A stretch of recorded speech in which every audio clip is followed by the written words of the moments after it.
हाँ। कृष्णाय वासुदेवाय हरये परमात्मने प्रणतक्लेशनाशाय गोविंदाय नमो नमः। जय जय श्री राधे भक्तों।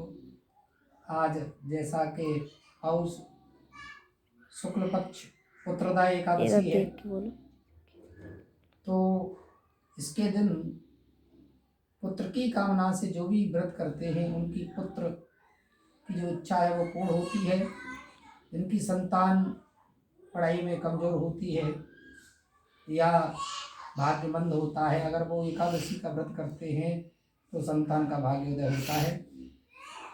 पौष शुक्ल पक्ष एकादशी भगवान श्री कृष्ण ने युधिष्ठिर महाराज को उसका महात्म्य सुनाया था, उसको आज श्रवण करते हैं सभी लोग।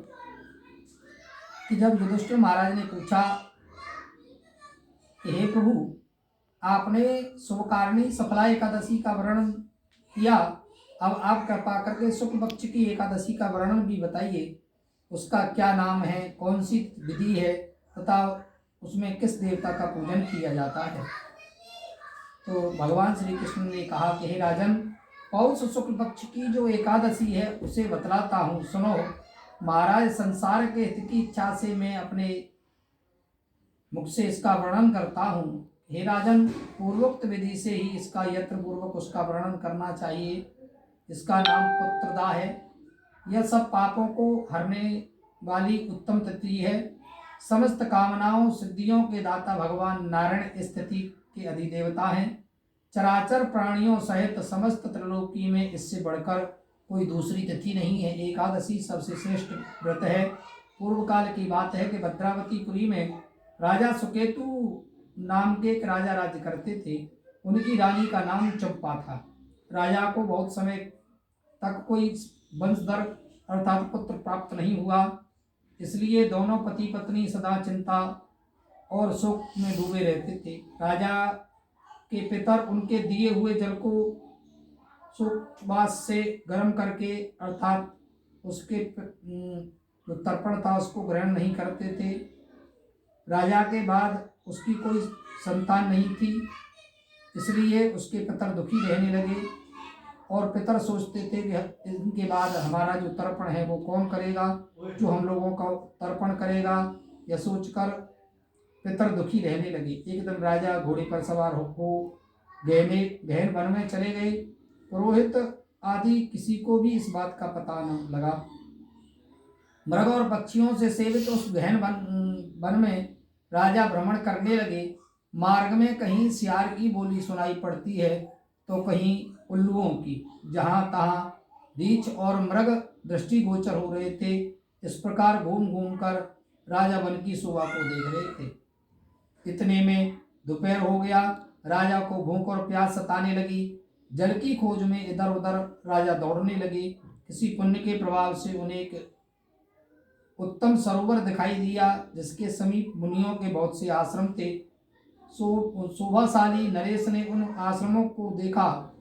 उस समय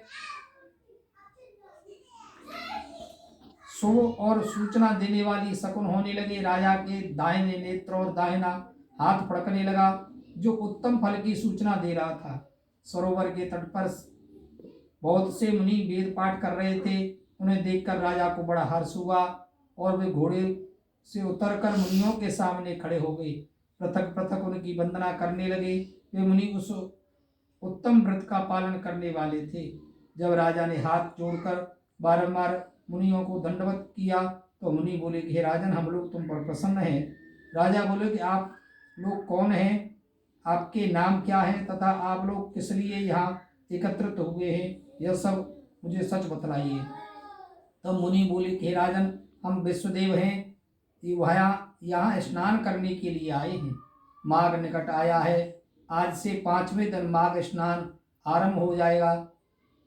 आज ही पुत्रदा नाम की एकादशी है, जो व्रत करने वाला मनुष्यों को पुत्र देती है। राजा ने कहा कि विश्वदेवगण, यदि आप लोग प्रसन्न हैं तो मुझे पुत्र दीजिए। मुनि बोले कि हे राजन, आज के ही दिन पुत्रदा नाम की एकादशी है। इसका व्रत बहुत विख्यात है।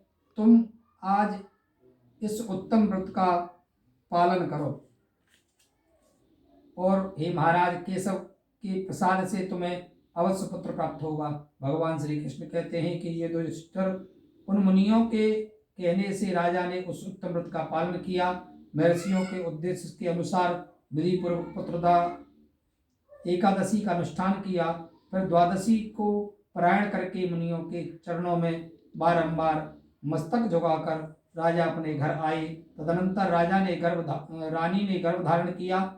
प्रसव काल आने पर पुण्य कर्मा राजा को तेजस्वी पुत्र प्राप्त हुआ, जिसने पुण्य गुणों से पिता को संतुष्ट कर दिया। वह प्रजाओं का पालक हुआ। इसलिए हे राजन, पुत्रदा का उत्तम व्रत अवश्य करना चाहिए। मैंने लोगों के हित के लिए तुम्हारे सामने इसका वर्णन किया है। जो मनुष्य एकाग्रचित्त होकर के इस पौष मास शुक्ल पक्ष की जो पुत्रदा एकादशी है इसका व्रत करते हैं, वे सब लोकों में पुत्र प्राप्त कर मृत्यु के पश्चात स्वर्गवासी होते हैं। इस महात्मा को पढ़ने से और सुनने से ही अष्टयोम यज्ञ का फल प्राप्त होता है। इसलिए जो पौष मास शुक्ल पक्ष की एकादशी का व्रत करते हैं उनको चाहिए कि प्रातःकाल स्नान आदि से निवृत्त होकर के भगवान लक्ष्मी नारायण का पूजन करें और एकादशी की कथा श्रवण करें।